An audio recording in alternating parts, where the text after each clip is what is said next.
The week on a safety note for the oil and gas sector in Nigeria, industry experts gathered to compare notes on driving sustainability through improved stakeholders' environmental stewardship. Gas flaring, oil-fueled waste management, safe travel to offshore rigs, which have recorded fatal incidences, are the focal areas to which the Minister of State starts on a firm footing.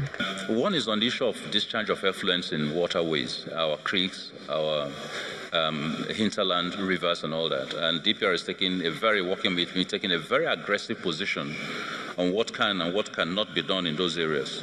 They've therefore developed what they call the progressive discharge deterrent charge, which will enable us to charge you. Instructed DPR that from 2019, those progressive charges will come back on stream. So oil companies are advised that there's a need to begin to pay attention to this. There was a helicopter crash.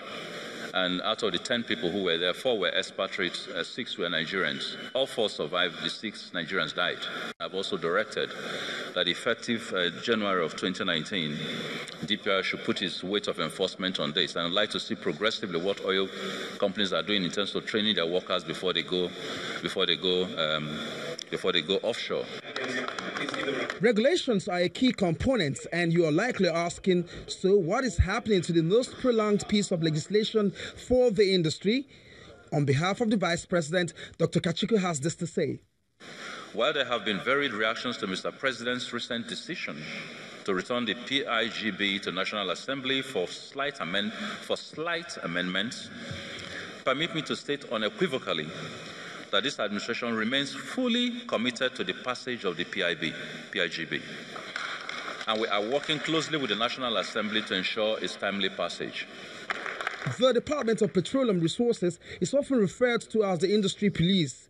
How much have they brought to bear in terms of sanitizing the space? The industry is dynamic, and so we follow this dynamism. And from time to time, call the industry to exchange views and ideas, so they know when the DPR is coming up with new standards for compliance. They do.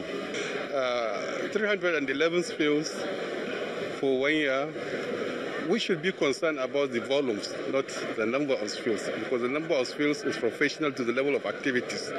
Operations are increasing, with the offshore and in the near shore, also in the land.